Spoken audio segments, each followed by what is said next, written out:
How to apply for unemployment in Illinois. In this video, I'm going to show you how to apply for unemployment in Illinois, ensuring you know the steps to access financial assistance.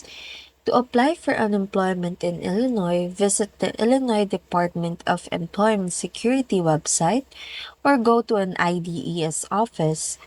Gather your social security number, driver's license, and employment history for the past 18 months.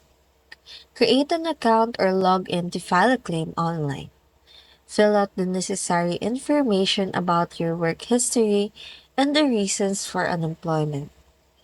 After submitting your application, certify your benefits every 2 weeks via website or phone.